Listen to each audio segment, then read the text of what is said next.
জাতীয় সংসদ নির্বাচনকে ঘিরে ভিন্ন কৌশল এগোচ্ছে বিএনপি। প্রায় ২০০ আসনে একক প্রার্থী তালিকা চূড়ান্ত পর্যায়ে। অক্টোবরে আসতে পারে আনুষ্ঠানিক ঘোষণা। আওয়ামী লীগকে নিষিদ্ধের পক্ষে নয় বিএনপি, দলের অবস্থান স্পষ্ট করলেন মির্জা ফখরুল। তবে গণহত্যার অভিযুক্তদের বিচারের মুখোমুখি করার দাবি। জাতিসংঘে প্রধান উপদেষ্টার ভাষণ আজ। নিউ ইয়র্কে ব্যাপক সরমনের প্রস্তুতি নিয়েছে বিএনপি। আওয়ামী লীগকে রুখে দেওয়ার ডাক। বাংলাদেশের রাষ্ট্রীয় ক্ষমতায় জামায়াতকে দেখতে চায় যুক্তরাষ্ট্র, কোনো লুকোচুরি নয়। আগামী নির্বাচনে দলটির পাশে থাকার প্রতিশ্রুতি মার্কিন কূটনীতিকের। টকশোতে জামায়াতের ফিরিস্তি তুলে ধরলেন রুমিন ফারহানা, বললেন ইসলামিক দলটির লোকদের মুখ ফসকে বেরিয়ে যায় জয় বাংলা।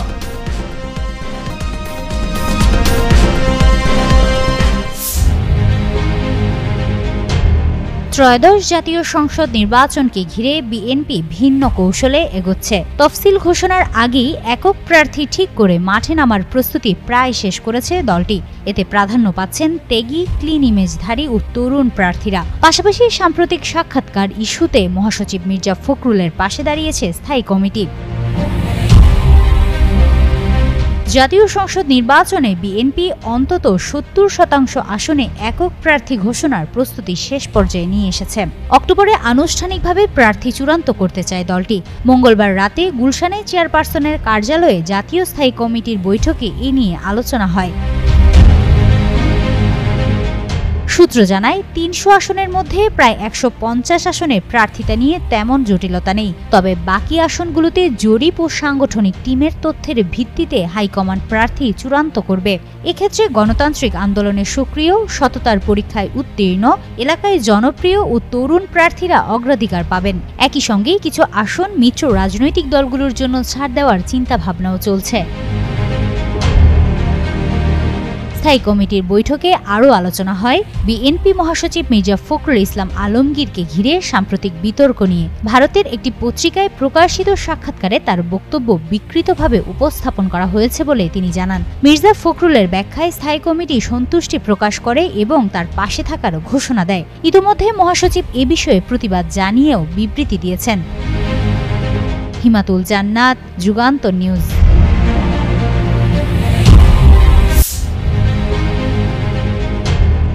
জাতিসংঘের সাধারণ পরিষদের ৮০তম অধিবেশনে যোগ দিতে ২২ সেপ্টেম্বর বিএনপি, জামায়াত ও এনসিপির ৬ নেতাকে সঙ্গে নিয়ে যুক্তরাষ্ট্রের উদ্দেশ্যে পাড়ি জমান অন্তর্বর্তী সরকারের প্রধান ডক্টর মোহাম্মদ ইউনূস। সেখানে আলোচিত সাংবাদিক খালেদ মহিউদ্দিনের মুখোমুখি হন বিএনপি মহাসচিব মির্জা ফখরুল ইসলাম আলমগীর। সাক্ষাৎকারে আওয়ামী লীগকে নিষিদ্ধ ইস্যু সহ দেশের রাজনৈতিক পরিস্থিতি নিয়ে খোলামেলা কথা বলেন মির্জা ফখরুল। সাক্ষাৎকারে আওয়ামী লীগ এবং তাদের রাজনৈতিক কার্যক্রম নিষিদ্ধের প্রশ্নে মির্জা ফখরুল বলেন, আওয়ামী লীগের কথা আর কি বলবো, দেশের সবচেয়ে পুরনো দল হওয়ার পরেও দুর্ভাগ্যজনকভাবে তারা নিজেরাই নিজেদের মেরে ফেলেছে।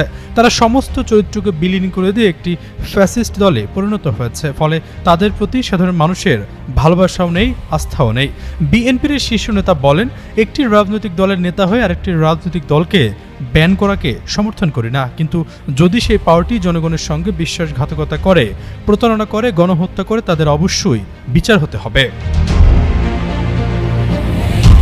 আওয়ামী লীগের দণ্ড দেয় এবং দল হিসেবে তাদের রাজনীতি করতে না দেওয়া, এই বিষয়ে বিএনপির অবস্থান জানতে চাইলে ফখরুল বলেন, আওয়ামী লীগ নিয়ে বাংলাদেশে অনেক কথাবার্তা চলছে। আমি ব্যক্তিগতভাবে আগেও বলেছি, আমাদের চেয়ারম্যান এবং অ্যাক্টিং চেয়ারম্যান সাহেবও বলেছেন, আমরা কোনো রাজনৈতিক দলকে নিষিদ্ধ করার পক্ষে নয়, কিন্তু যদি সেই রাজনৈতিক দল কোনো গণহত্যার সঙ্গে জড়িত হয়, দেশের গণতান্ত্রিক প্রতিষ্ঠানগুলোকে ভেঙে দেওয়ার জন্য দায়ী হয়, তাহলে নিশ্চয়ই তাদের শাস্তি পেতে হবে।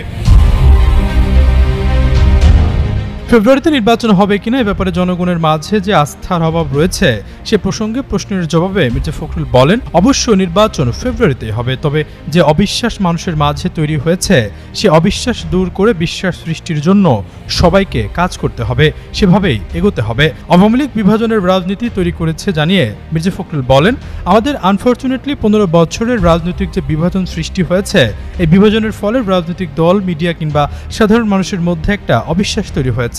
এখনই সেই অবিশ্বাসকে দূর করা প্রয়োজন। অন্তর্বর্তী সরকারের প্রধান উপদেষ্টা ডক্টর মোহাম্মদ ইউনূসের সফরসঙ্গী হিসেবে বর্তমানে মার্কিন যুক্তরাষ্ট্রে অবস্থান করছেন মির্জা ফখরুল ইসলাম আলমগীর সহ বিএনপি, জামাত ও জাতীয় নাগরিক পার্টি এনসিপি নেতারা। আগামী 2 অক্টোবর প্রধান উপদেষ্টা সহ রাজনৈতিক নেতাদের দেশে ফেরার কথা রয়েছে। আশরাফুল ইসলাম, যুগান্তর নিউজ। নিউ ইয়র্কের স্থানীয় সময় শুক্রবার দুপুরে জাতিসংঘ সাধারণ পরিষদ অধিবেশনে ভাষণ দেবেন প্রধান উপদেষ্টা ডক্টর মোহাম্মদ ইউনূস। এতে বিএনপি মহাসচিব মির্জা ফখরুল ইসলাম আলমগীর সহ বিএনপি, জামায়াতে ইসলামী ও এনসিপি নেতারা এবং সরকারের উপদেষ্টা পরিষদের সদস্যরা অংশ নেবেন। এ সময় জাতিসংঘের সামনে বিশাল শোডাউন করবে যুক্তরাষ্ট্র শাখা বিএনপির নেতাকর্মীরা। জাতিসংঘের সামনে তাদের স্বাগত জানাতে বড় ধরনের উপস্থিতি নিশ্চিত করতে চায় বিএনপি। এই সমাবেশ সফল করতে ইতিমধ্যেই স্থানীয় বিএনপি নেতারা সব ধরনের প্রস্তুতি সম্পন্ন করেছেন। বুধবার স্থানীয় সময় সন্ধ্যায় জ্যাকসন হাইটসে এক সমাবেশ করে বিএনপি। সমাবেশে বক্তব্য রাখেন বিএনপি নেতা গিয়াসউদ্দিন আহমেদ, কাজী মনির, জসিমউদ্দিন ভূঁইয়া সহ বেশ কয়েকজন। বক্তারা যুক্তরাষ্ট্রে আওয়ামী লীগের সন্ত্রাসী কর্মকাণ্ডের তীব্র সমালোচনা করে বলেন, পতিত স্বৈরাচারে শেখ হাসিনা পালিয়ে ভারতে গিয়ে আশ্রয় নিলেও তাদের সন্ত্রাস ও নৈরাজ্য থেমে নেই।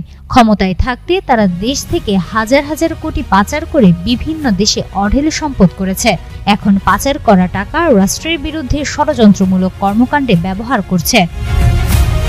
সমাবেশে বিএনপি নেতারা আরো বলেন, হাসিনা ও জয়ের তত্ত্বাবধানে যুক্তরাষ্ট্রে আওয়ামী লীগ সন্ত্রাস করেছে। তাদের এসব সন্ত্রাস উপযুক্তভাবে মোকাবেলার ঘোষণা দেন বিএনপি নেতারা। হিমাতুল জান্নাত, যুগান্তর নিউজ। জুলাই অভ্যুত্থানে আওয়ামী লীগ সরকার পতনের পর দেশের রাজনীতিতে বিএনপির পরে সবচেয়ে শক্তিশালী দল হিসেবে বিবেচিত হচ্ছে জামায়াতে ইসলামী। বিভিন্ন জরিপেও উঠে আসছে দলটির নাম। বিশেষ করে ডাকসু ও জাকসু নির্বাচনে শিবিরের ভূমিধস বিজয়ের পর জামায়াতকে নিয়ে নতুন কৌতূহল শুরু হয়েছে বিভিন্ন মহলে। সম্প্রতি ইসলামী ঘরানার রাজনৈতিক দলটি নিয়ে একটি প্রতিবেদন প্রকাশ করে ভারতীয় সংবাদ মাধ্যম এই সময়। সাংবাদিক অনমিত্র চট্টোপাধ্যায়ের বিশেষ প্রতিবেদন পূর্বের হাওয়া সিরিজের 3য় পর্বে আগামী নির্বাচনে জামায়াতের সম্ভাবনা নিয়ে নানা বিশ্লেষণ উঠে আসে। আগামী নির্বাচনে জামায়াতের অবস্থান কেমন হবে সেসব নিয়ে সাংবাদিক অনমিত্র চট্টোপাধ্যায়কে সাক্ষাৎকার দেন বিগত সময়ে বাংলাদেশে কাজ করা মার্কিন কনস্যুলেটের এক কূটনীতিক। তবে সংবাদ মাধ্যমটি কূটনীতিকের নাম উল্লেখ করেননি। সাংবাদিক অনমিত্র চট্টোপাধ্যায় ওই কূটনীতিকের কাছে জানতে চায়, বাংলাদেশে জামায়াত ইসলামী কেন এত প্রিয় আপনাদের কাছে? জবাবে তিনি বিশেষ 5টি কারণের কথা উল্লেখ করেন। ওই কূটনীতিকের মতে, জামায়াত ইসলামের নেতারা উচ্চশিক্ষিত, বাণিজ্যিকভাবে অত্যন্ত সফল। দলটি মুক্তিযুদ্ধে বিরোধিতা করার কারণে বাংলাদেশের শাসক দলের হাতে নির্যাতিত, মানবাধিকার বঞ্চিত। জামায়াত গণতান্ত্রিক ব্যবস্থায় বিশ্বাস করে ও ইসলামী শক্তি হলেও জামায়াত তালেবানের মতো পিছিয়ে পড়া নয়, বরং প্রগতিশীল বলা যায়।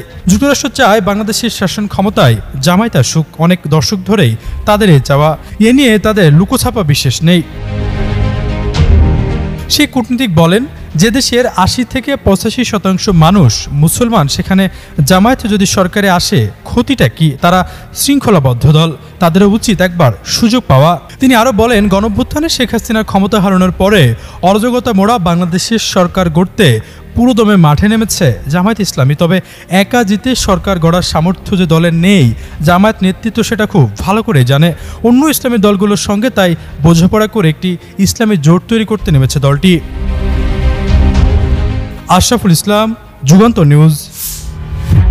নিউ ইয়র্কের স্থানীয় সময় শুক্রবার দুপুরে জাতিসংঘ সাধারণ পরিষদ অধিবেশনে ভাষণ দেবেন প্রধান উপদেষ্টা ডক্টর মোহাম্মদ ইউনূস। এতে বিএনপি মহাসচিব মির্জা ফখরুল ইসলাম আলমগীর সহ বিএনপি, জামায়াতে ইসলামী ও এনসিপি নেতারা এবং সরকারের উপদেষ্টা পরিষদের সদস্যরা অংশ নেবেন। এ সময় জাতিসংঘের সামনে বিশাল শোডাউন করবে যুক্তরাষ্ট্র শাখা বিএনপির নেতাকর্মীরা। জাতিসংঘের সামনে তাদের স্বাগত জানাতে বড় ধরনের উপস্থিতি নিশ্চিত করতে চায় বিএনপি। এই সমাবেশ সফল করতে ইতিমধ্যেই স্থানীয় বিএনপি নেতারা সব ধরনের প্রস্তুতি সম্পন্ন করেছেন। বুধবার স্থানীয় সময় সন্ধ্যায় জ্যাকসন হাইটসে এক সমাবেশ করে বিএনপি। সমাবেশে বক্তব্য রাখেন বিএনপি নেতা গিয়াসউদ্দিন আহমেদ, কাজী মনির, জসিমউদ্দিন ভূঁইয়া সহ বেশ কয়েকজন। ওয়ালটন এখন দেশের সীমানা পেরিয়ে পৌঁছে গিয়েছে 50টিরও বেশি দেশে। ওয়ালটন, ঘরে ঘরে বিশ্বজুড়ে। বক্তারা যুক্তরাষ্ট্রে আওয়ামী লীগের সন্ত্রাসী কর্মকাণ্ডের তীব্র সমালোচনা করে বলেন, পতিত স্বৈরাচারে শেখ হাসিনা পালিয়ে ভারতে গিয়ে আশ্রয় নিলেও তাদের সন্ত্রাস ও নৈরাজ্য থেমে নেই। ক্ষমতায় থাকতে তারা দেশ থেকে হাজার হাজার কোটি পাচার করে বিভিন্ন দেশে অঢেল সম্পদ করেছে। এখন পাচার করা টাকা রাষ্ট্রের বিরুদ্ধে ষড়যন্ত্রমূলক কর্মকাণ্ডে ব্যবহার করছে। সমাবেশে বিএনপি নেতারা আরো বলেন, হাসিনা ও জয়ের তত্ত্বাবধানে যুক্তরাষ্ট্রে আওয়ামী লীগ সন্ত্রাস করেছে। তাদের এসব সন্ত্রাস উপযুক্তভাবে মোকাবেলার ঘোষণা দেন বিএনপি নেতারা। হিমাতুল জান্নাত, যুগান্তর নিউজ।